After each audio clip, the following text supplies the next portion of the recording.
Bienvenidos a la tercera sección de nuestra serie Estudios en el libro de Daniel. Estábamos por entrar en la influencia que tuvo el ambiente en el que se llevó a cabo la formación de la infancia de Daniel, o su formación durante la infancia. Al respecto, es bueno señalar que el año que se ha sugerido como el del nacimiento de Daniel, 623 a.C., es uno de vasta importancia en la historia judía, siendo que fue el año en que Josías efectuó su notable reforma en la iglesia y en el Estado. Se sabe por las Sagradas Escrituras cómo se afanó Josías para asegurarse de que cada israelita tuviera una educación completa en los principios de la ley de Jehová. Tenía muchos motivos para hacerlo. Habiendo visto las abominaciones que se habían introducido en su tiempo por el descuido general de la instrucción religiosa que había prevalecido. Para esa época permanecía en pie, porque tengan una idea, el templo que Salomón había edificado a Semos, la diosa moabita. Sí, el propio Salomón. Templo que estaba sobre el monte de los olivos enfrente de Jerusalén. Según Segunda de Reyes 23:13. Restaba que Josías en su celo por Dios destruyese ese santuario, bajo la dirección de los sacerdotes y probablemente no sin el consejo de su amigo el profeta Jeremías, quitó y todos los demás rasgos de la idolatría del reino de Judá y restauró todas las fiestas exigidas por la ley de Moisés. Fue así como Daniel, cuando fue niño, debió haber oído hablar de todos estos acontecimientos y de los horrores que habían acompañado al culto idolátrico. Había sido educado sobre los principios de la Biblia, aunque su Biblia era pequeña comparada con la que poseemos nosotros. Sin embargo, con semejante cimiento sólido de la verdadera religión práctica puesto en él, no nos sorprenderemos entonces al ver cómo su conducta se dio a conocer en Babilonia, cuando fue traído para estar en contacto con la idolatría con una potencia viva, cuando en el mero centro del paganismo le hallamos rehusando osadamente conformarse con un edicto real, aunque su negación le costara la vida. Vemos cuán importante es entonces la influencia de los líderes religiosos en la formación del carácter de los pequeños de Israel. Qué linda oportunidad de sembrar en ellos la semilla de los principios del reino de Dios. Pero cuán nefastos son también los resultados cuando esa influencia transmite otra formación contraria a la fe que fue dada una vez a los santos. La vida de Daniel y sus compañeros, su fidelidad, es pues una solemne invitación a padres y líderes a buscar en el Señor la capacidad necesaria para crear tal ambiente en nuestras propias vidas y ver los positivos y eternos resultados en la inquebrantable fidelidad de nuestros descendientes en el conflicto final. Dios nos ayude en ese sagrado cometido. La cuarta característica que debía buscar Aspenaz en estos muchachos era sabios en ciencia, dice el texto. Sabios en ciencia. Lo más posible es que aquí se refiere a la ciencia enseñada en las escuelas de los profetas. Sabemos que escuelas de profetas habían existido anteriormente en distintas partes de Palestina. Sabemos también que en el tiempo de Ezequías, un colegio de eruditos había estado muy ocupado en coleccionar los restos de la antigua literatura hebrea que podía entonces recobrarse. Una materia evidentemente se enseñaba, esto es la geografía, porque sin conocer esta, una gran parte de las Sagradas Escrituras habría estado ininteligible. Podemos estar seguros, sin embargo, que sean cuales fuesen las materias prescritas para el estudio, los hebreos se afanaban mucho en la educación de los que estaban destinados a adelantarse en la vida. Sabían que el propósito principal de la educación era el de formar hábitos de atención y que una vez alcanzados estos, el discípulo sería capaz de aprender cualquier asunto que la divina providencia le presentara. En semejantes principios debieron haber sido educados Daniel y sus 3 compañeros de cautiverio.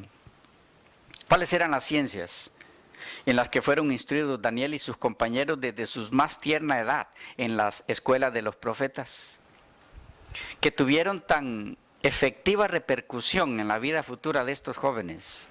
¿Y qué lecciones hay para nosotros y para nuestras instituciones educativas hoy día?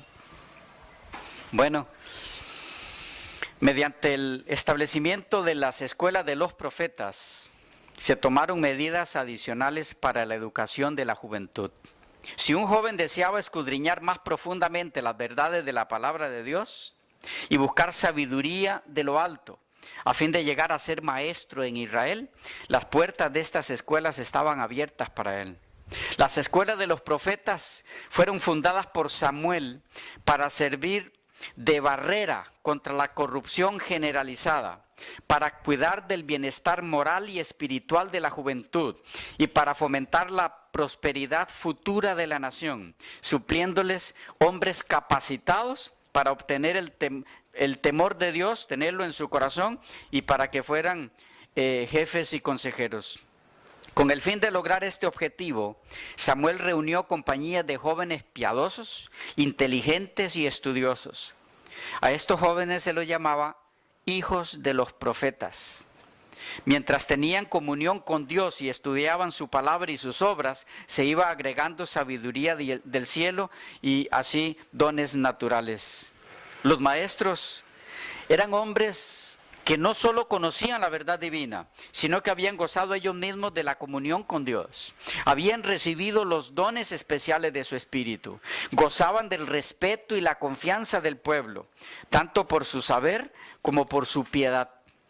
Las asignaturas principales de estudio en estas escuelas eran la ley de Dios, con las instrucciones dadas a Moisés, la historia sagrada, la música sagrada y la poesía.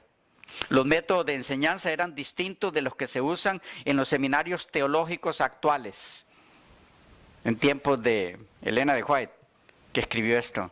Dice, en los que muchos estudiantes, dice ella, se gradúan teniendo menos conocimiento de Dios y de la verdad religiosa que cuando entraron en estas escuelas. El gran propósito de todo estudio era aprender la voluntad de Dios y la obligación del hombre hacia Él. Termina diciendo ella, en los anales de la historia sagrada se seguían los pasos de Jehová.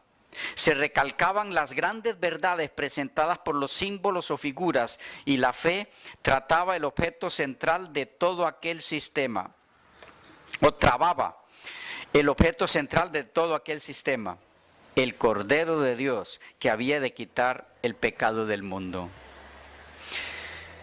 Ahora, después de este brevísimo vistazo histórico, podemos comprender mejor de dónde vinieron las bases para la formación del carácter ejemplar de Daniel y de sus compañeros.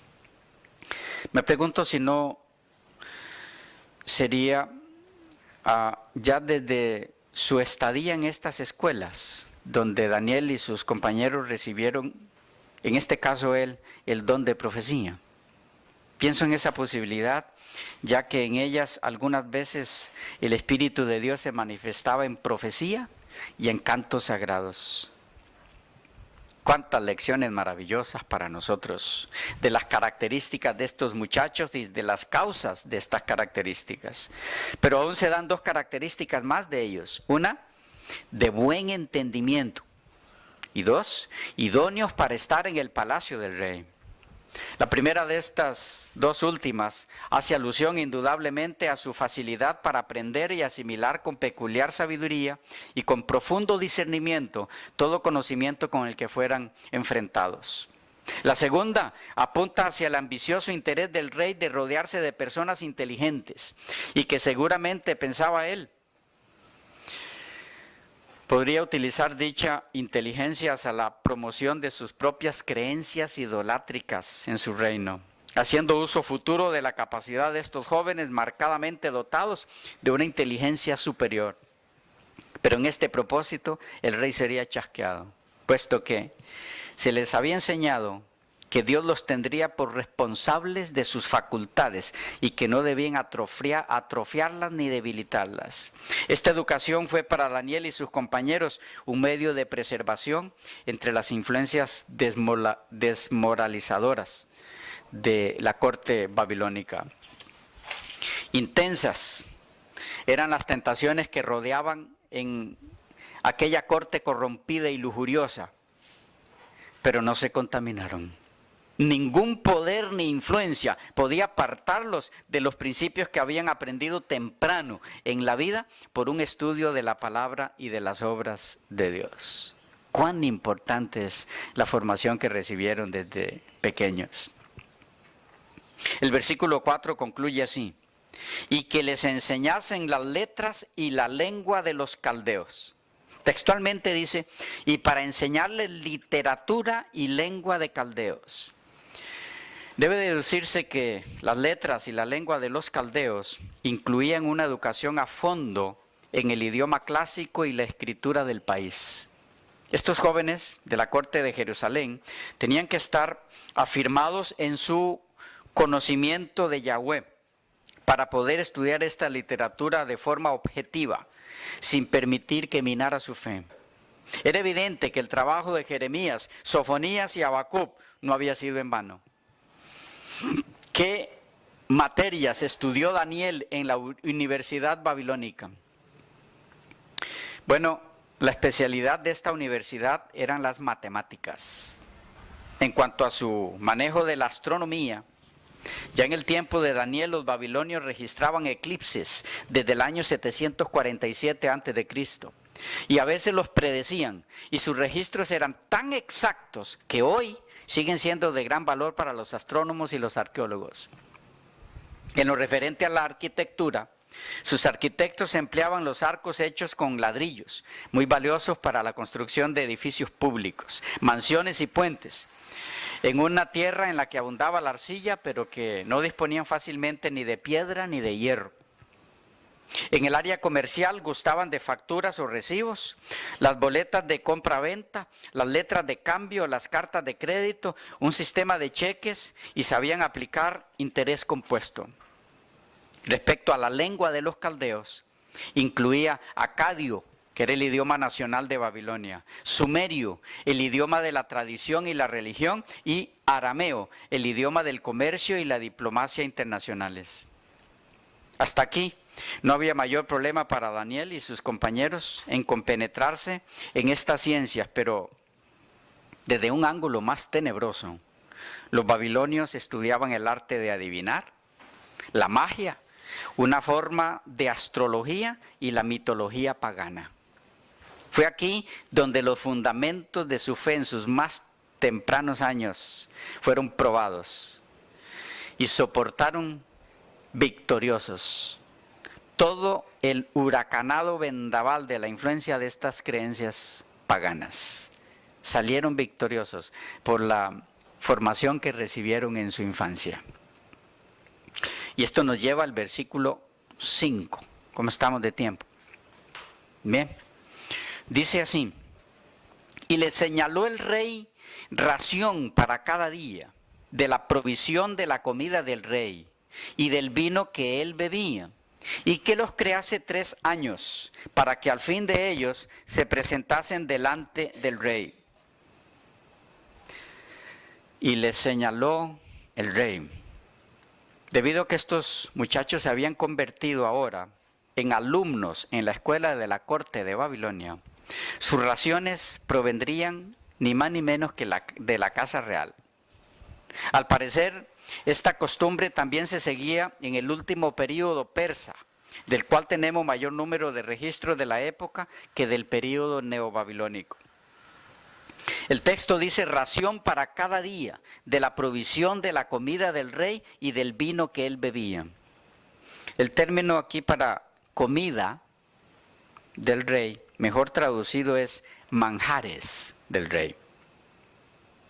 Y que los crease 3 años. más bien que los educase. El problema de los 3 años. ¿Cómo es que pudieron haber tenido Daniel y sus compañeros 3 años de instrucción si en el 1:18 dice que fueron traídos ante el rey pasado ese periodo de 3 años, pero luego en el 2:1 se dice el episodio del sueño de Nabucodonosor, o nos narra ese episodio y nos dice que ocurrió en el 2.º año de su reinado? La respuesta es que ellos fueron llevados cautivos en agosto del 605 a.C. Pero Nabucodonosor no comenzó su primer año oficial como rey de Babilonia hasta el 1 de Nisán de la siguiente primavera, 4 de abril del 604. Así, los 3 años de instrucción fueron años académicos, cómputo inclusivo. Su primer año de instrucción pudo haber concluido justo antes de Nisán del 604. Su segundo año justo antes de Nisán del 603. Y su año final justo antes de Nisán del 602. Lo que hubiera estado aún dentro del segundo año oficial de Nabucodonosor, que acababa el 9 de abril del 602. En cuanto a por qué entonces, si ya Daniel y sus compañeros habían pasado la prueba de los 3 años, entendiendo estos años como inclusivos, no fueron llamados por el rey para solucionar su problema con el sueño olvidado, baste decir que esta actitud del rey es entendible, ya que Daniel y sus compañeros apenas y habían sido incluidos entre los sabios para ese momento. Con todo y que su capacidad había impresionado al rey, estos seguían siendo por el momento una especie de novatos entre sus sabios. El hecho de que solo hacía poco que habían concluido sus estudios es suficiente para explicar por qué no fueron llamados para interpretar el sueño. 2 cosas más. Una, no se hubiese buscado a Daniel y a sus amigos si no hubiesen pertenecido a la profesión de los sabios.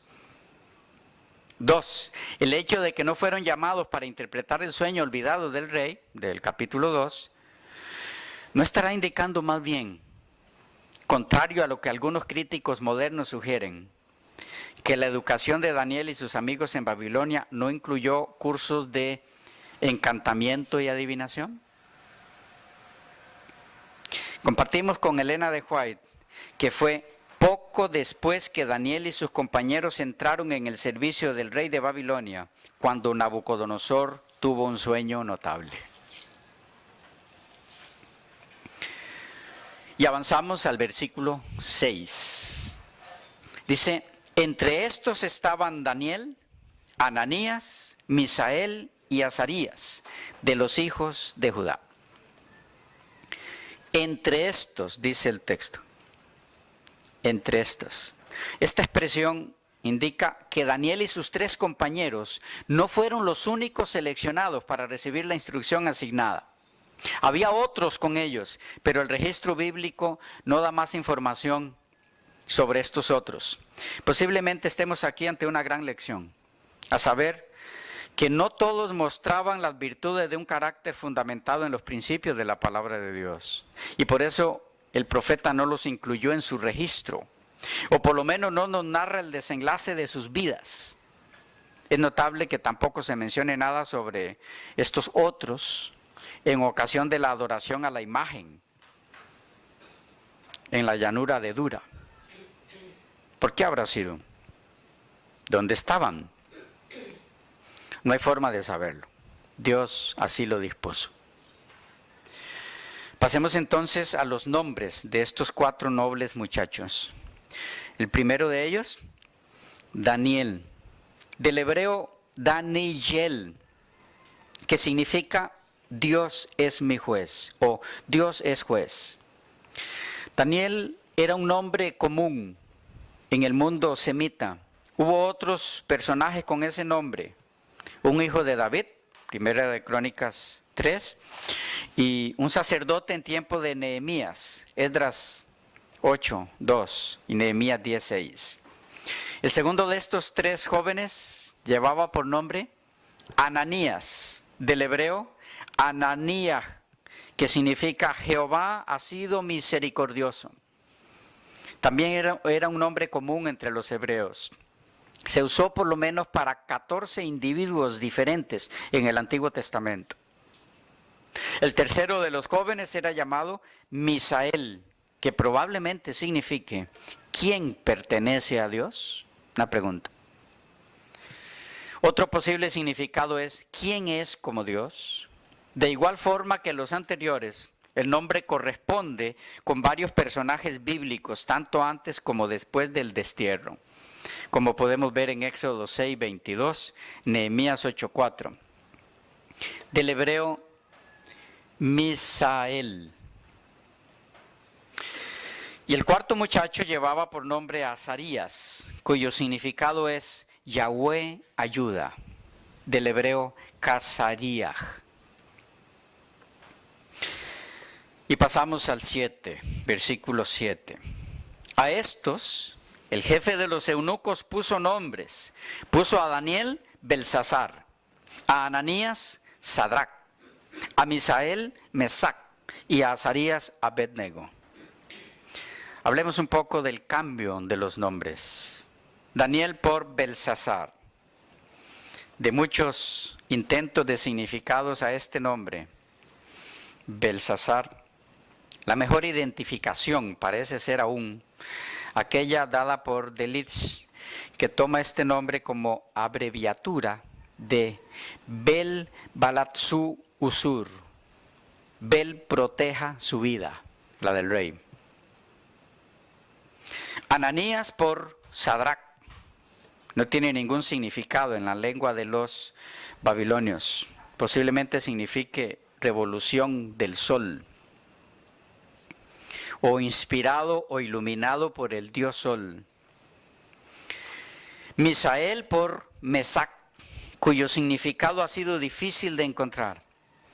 Alguna luz puede darnos el que pareciera ser que los babilonios retuvieron la primera sílaba de Misael, pero sustituyeron la sílaba el, es decir, Dios por Sac, el nombre de la diosa babilónica llamada Sesac.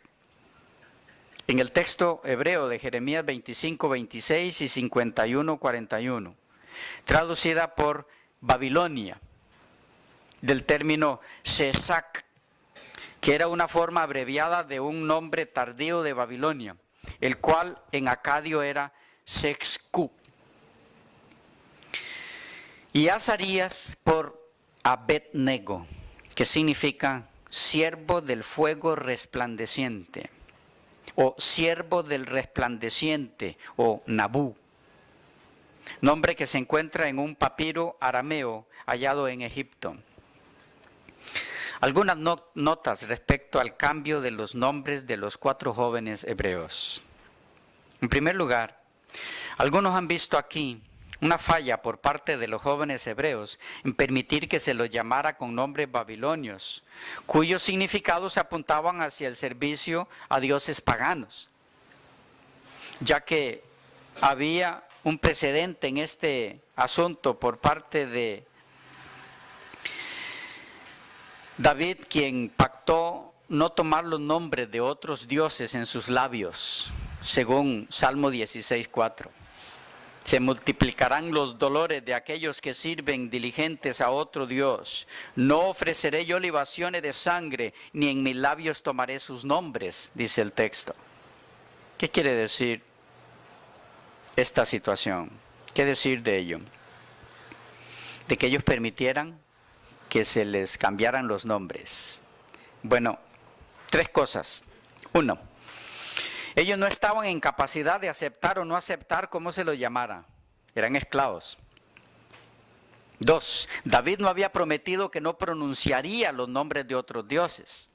Lo que quería decir es que no iba a utilizar estos nombres en oración, como creyendo que podían responder y otorgar bendición, como lo refleja el contenido cultural del versículo 4 del Salmo 16.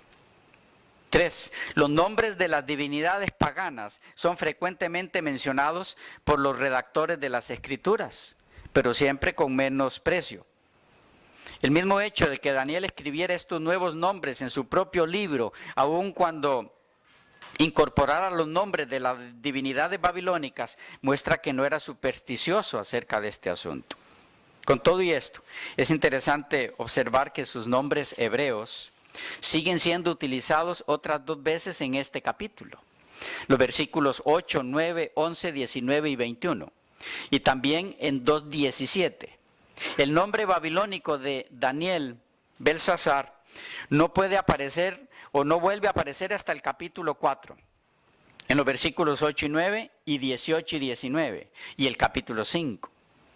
Pero intercalado con el de Daniel, verso 12, 13 y 17, donde no solo la reina, sino también el mismo rey Belsasar lo llama por su nombre hebreo. Aparentemente, incluso los paganos podían ver que aquí se encontraba un israelita cuyo amor y lealtad al Dios de sus padres no admitía compromisos, independientemente de cómo lo hubieran llamado o qué nombre le hubieran puesto al cambiárselo.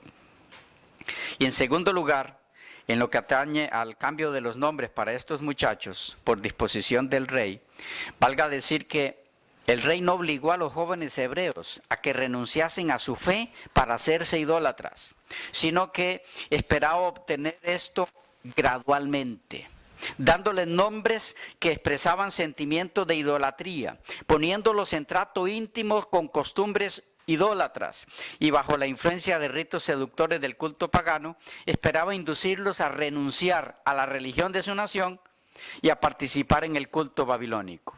¿Lo lograría? ¿Haría sucumbir en el olvido los principios en los que se basaba la fe de estos jóvenes? Lo que falta de este primer capítulo del libro de Daniel responde para siempre esas preguntas. Avancemos pues en nuestro estudio de este capítulo, que hay ante nosotros lecciones eternas para el fortalecimiento de nuestra fe personal y como pueblo de Dios en esta etapa final de la historia que nos ha tocado vivir.